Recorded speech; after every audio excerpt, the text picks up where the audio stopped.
नमस्कार दोस्तों, target with PS Parihar channel में आपका स्वागत है। आज की इस वीडियो में हम लोग बात करेंगे उत्तर प्रदेश लोक सेवा आयोग से आई भर्ती समीक्षा अधिकारी सहायक समीक्षा अधिकारी की।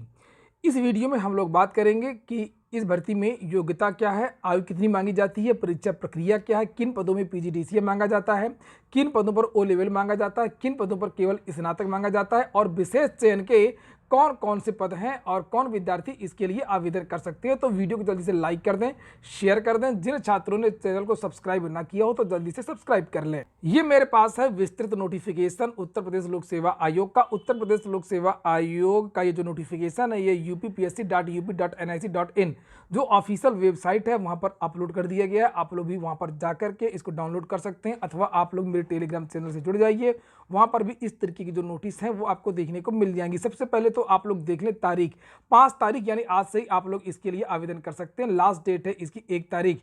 समीक्षा अधिकारी 3-4 जगह से निकलती है। एक समीक्षा अधिकारी उत्तर प्रदेश लोक सेवा आयोग से ये जो आई है और एक समीक्षा अधिकारी की जो भर्ती आती है वो हाईकोर्ट से आती है, वो भी आने वाली है। और एक भर्ती आती है बिजली विभाग से यूपीपीसीएल से। सबसे पहले तो आप लोग देख लें इसमें कौन कौन से पद होते हैं। ये जो भर्ती आई है इसमें उत्तर प्रदेश सचिवालय लोक सेवा आयोग राजस्व परिषद कार्यालय मुख्य निर्वाचन अधिकारी में आरओ पद के लिए है। उसके बाद में उत्तर प्रदेश सचिवालय में समीक्षा अधिकारी लेखा, समीक्षा अधिकारी हिंदी, समीक्षा अधिकारी उर्दू की भर्ती होनी है। उसके बाद में नीचे इन्हीं विभागों में एआरओ के भी पद हैं। यहाँ पर नीचे आपको लिखा हुआ है कि जो पदों की संख्या वो घट बढ़ सकती है। वेतन की अगर बात करें तो आरओ का जो वेतन होता है वो 4800 ग्रेड पे का वेतन होता है और जो इसकी स्टार्टिंग होती है लगभग 65,000, सब कुछ मिलाकर के लगभग 65,000 रुपए तक इसमें मिलते हैं और 58 या 60,000 रुपए इन हैंड आपको वेतन मिलता है। शैक्षिक अर्हता के बारे में भी यहाँ पर लिखा हुआ है। आपको एक बात बता दें कि आरओ की जो भर्ती होती है सिंपल आरओ के लिए, समीक्षा अधिकारी के लिए वो जो भर्ती होती है वो प्री और मेंस के आधार पर होती है। प्रारंभिक परीक्षा क्वालिफाइंग होती है और उसकी बात हम लोग अभी बाद में करेंगे। और मुख्य परीक्षा के आधार पर ही मेरिट बनती है। ना टाइपिंग होता है और ना ही ओ लेवल इत्यादि मांगा जाता है आरओ के लिए, ठीक है। और इसमें जो दूसरी भर्ती है एआरओ असिस्टेंट रिव्यू ऑफिसर, इसी में सारी खुचड़ है। इसी में आपको ओ लेवल भी चाहिए या पीजीडीसीए चाहिए, इसी में आपको टाइपिंग भी मांगा जाता है एआरओ में। और फिलहाल हम लोग देखते हैं इसमें योग्यता। तो जो आरओ का जो पद होता है उसमें केवल स्नातक, लेकिन आरओ में जो लेखा के नाम से जो पद होता है अकाउंटेंसी का सचिवालय में होते हैं उसमें आपको स्नातक तो होना ही चाहिए कॉमर्स के साथ में, और साथ ही आपको कंप्यूटर एप्लीकेशन में ओ लेवल का प्रमाण पत्र भी होना चाहिए। ये देखिए यहाँ पर लिखा है। और हिंदी देवनागरी लिपि में लिखित हिंदी का ज्ञान भी होना चाहिए। तो हालांकि इसके लिए कोई सर्टिफिकेट की आवश्यकता नहीं होती है, इसके लिए और इसके लिए सर्टिफिकेट की आवश्यकता होती है आरओ के लिए, आरओ लेखा के लिए। फिर है एक आरओ हिंदी। आरओ हिंदी का भी एक इसमें पद होता है, लेकिन इसमें जो योग्यता होती है वो स्नातक में हिंदी साहित्य अवश्य होना चाहिए। हिंदी साहित्य अगर ना हो तो संस्कृत साहित्य होना चाहिए। इसी तरीके से समीक्षा अधिकारी उर्दू का भी एक पोस्ट होती है। उर्दू में आप अरबी साहित्य या पर्शियन साहित्य या उर्दू साहित्य, इन तीनों में से कोई एक विषय आपका स्नातक में रहा हो तब आप लोग इसके लिए आवेदन कर पाएंगे। नीचे लिखा हुआ है एक भर्ती होती है एआरओ लेखा। एआरओ लेखा जो होते हैं वो 2 जगह होते हैं, एक उत्तर प्रदेश सचिवालय में होता है, एक उत्तर प्रदेश लोक सेवा आयोग में होता है। जो उत्तर प्रदेश लोक सेवा आयोग में होता है उसमें केवल बीकॉम मांगा जाता है, ये देखिए नीचे लिखा हुआ है, और ना ही ओ लेवल मांगा जाता है और ना ही कोई डिप्लोमा मांगा जाता है। एआरओ की बात कर रहा हूँ, उत्तर प्रदेश लोक सेवा आयोग का जो एआरओ होता है, एआरओ लेखा, एआरओ नहीं एआरओ लेखा, ये एआरओ लेखा है। इसमें 2 आप लोग गौर से देख लीजिए, कंफ्यूज नहीं होना। एक सचिवालय है लेखा के लिए और लोक सेवा आयोग है। जो सचिवालय है उसमें बीकॉम के साथ साथ में ओ लेवल का प्रमाण पत्र मांगा गया है और हिंदी का ज्ञान मांगा गया है। लेकिन जो उत्तर प्रदेश में एआरओ होगा उसको केवल और केवल यहाँ पर बीकॉम मांगा गया है, कुछ भी नहीं मांगा गया है एआरओ के लिए, ठीक है, कंफ्यूजन दूर। अब इसके बाद में एक और होता है, नीचे लिखा है एआरओ अलग अलग जगहों से जो एआरओ निकलता है सचिवालय, राजस्व विभाग, निर्वाचन आयोग, उत्तर प्रदेश लोक सेवा आयोग में एआरओ जो होते हैं उसके लिए लिखा है स्नातक की उपाधि होना चाहिए और डोएट सोसाइटी द्वारा ओ लेवल का प्रमाण पत्र अथवा इसके समकक्ष अर्हता होनी चाहिए। तो ओ लेवल के समकक्ष अर्हता होनी चाहिए।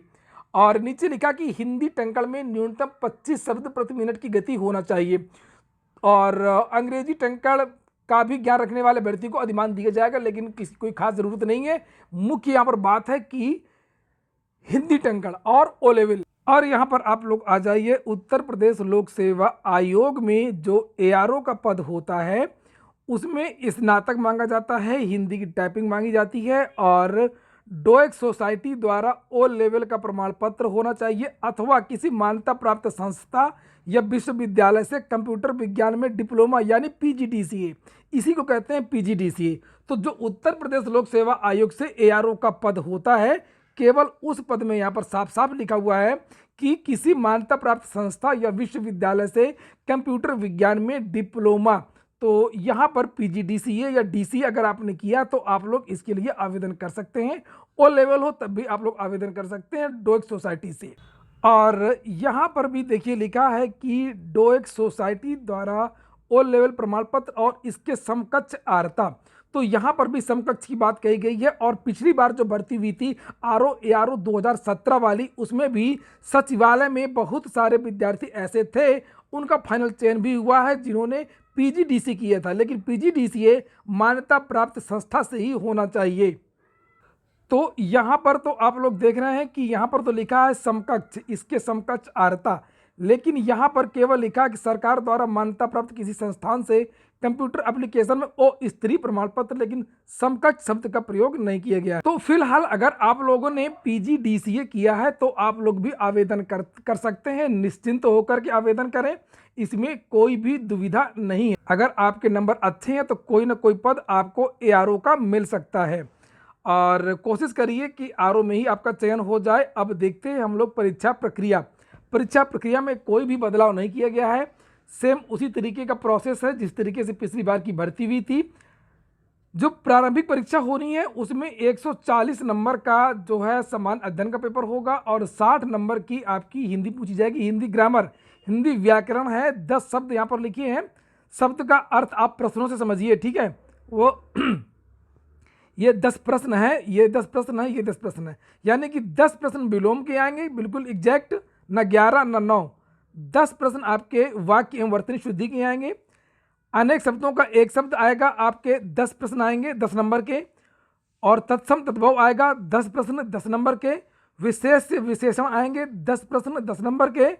और पर्यायवाची जो आएगा आपका 10 शब्द 10 नंबर की। तो 60 नंबर की हिंदी और 140 नंबर का आपका ये सामान्य अध्ययन, जिसे आप लोग देख सकते हैं, सामान्य विज्ञान, भारत का इतिहास, भारतीय राष्ट्रीय आंदोलन, भारतीय राजतंत्र, अर्थव्यवस्था, संस्कृति, भारतीय कृषि, वाणिज्य एवं व्यापार, जनसंख्या, पर्यावरण, नगरीकरण, ये सब पूरा दिया हुआ। उत्तर प्रदेश की शिक्षा, कृषि, उद्योग, व्यापार। इसमें एक चीज़ है कि आप लोगों को इसमें ज़्यादा मैथ और रीजनिंग का कोई झंझट नहीं है, ठीक है।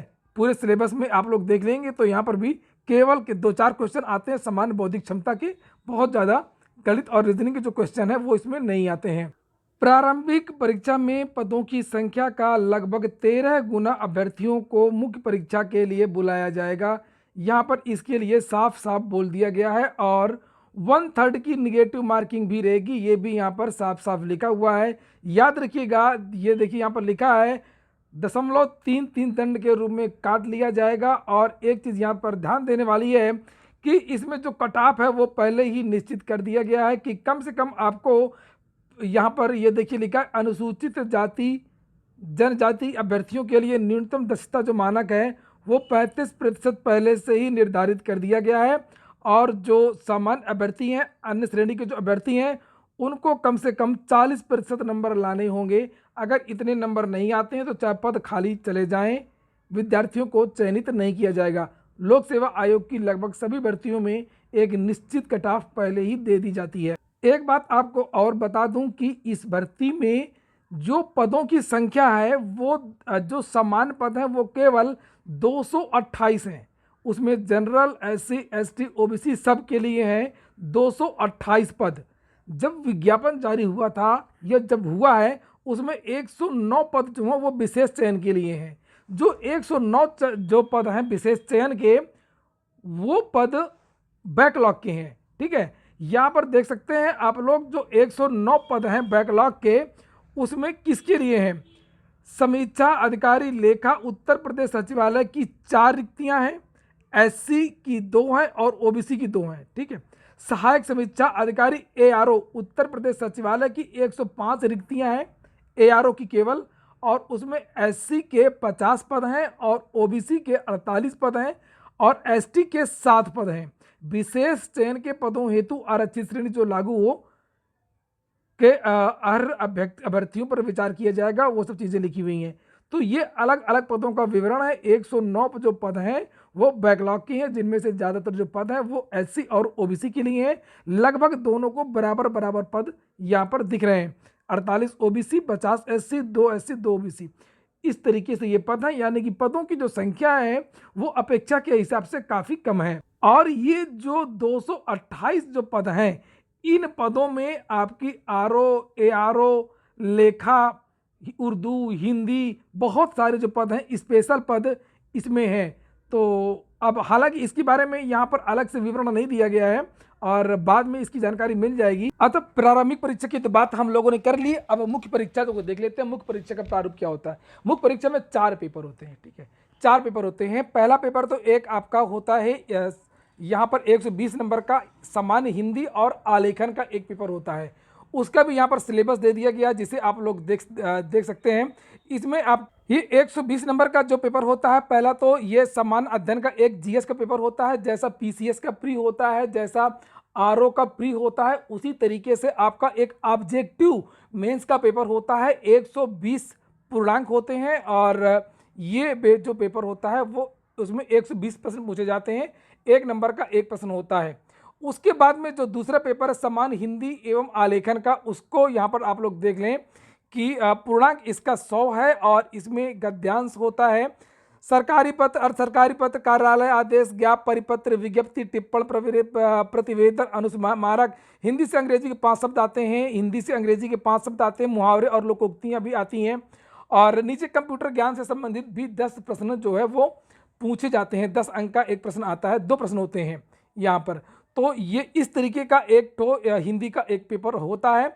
एक समान अध्ययन का हो गया 120 नंबर का, एक ये आपका हिंदी का पेपर हो गया, हिंदी आलेखन वगैरह का।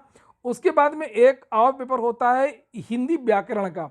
जिस तरीके से प्रारंभिक परीक्षा का पेपर होता है ना, सेम उसी तरीके से ऑब्जेक्टिव पेपर होता है, लेकिन जो प्रारंभिक परीक्षा का पेपर होता है उसमें 60 क्वेश्चन पूछे जाते हैं, एक क्वेश्चन 1 नंबर का होता है। इसमें यह भी पूर्णांक 60 नंबर का होता है, लेकिन प्रश्नों की संख्या इसमें केवल 30 कर दी गई है।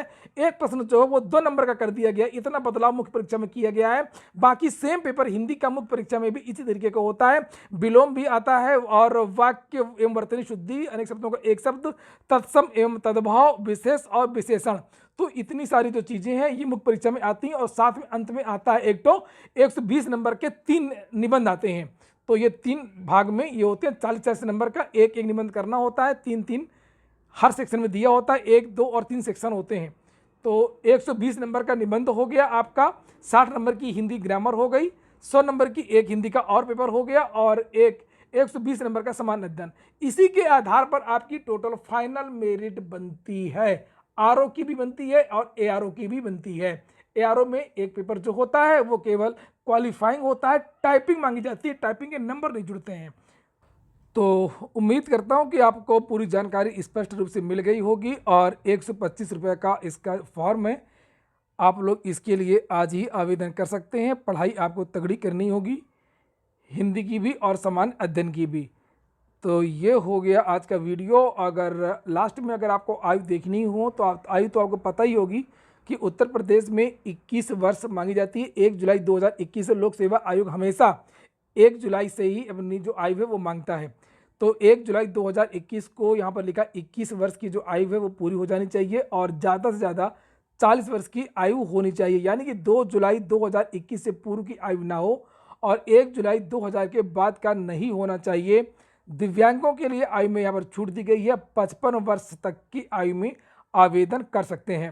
जनरल के लिए 40 वर्ष, SC, ST, OBC सभी के लिए 5 वर्ष की यहाँ पर छूट दी गई है, जिसे आप लोग देख सकते हैं कि उत्तर प्रदेश की अनुसूचित जाति SC, अनुसूचित जनजाति और OBC के अभ्यर्थी, उत्तर प्रदेश के वर्गीकृत खेलों के कुशल खिलाड़ियों, उत्तर प्रदेश राज्य सरकार के कर्मचारियों, उत्तर प्रदेश बेसिक शिक्षा परिषद के शिक्षक, शिक्षणेतर कर्मचारी, उत्तर प्रदेश के अनुदानित सभी जो भी अध्यापक कर्मचारी हैं सबको 5 वर्ष की छूट भी दी गई है।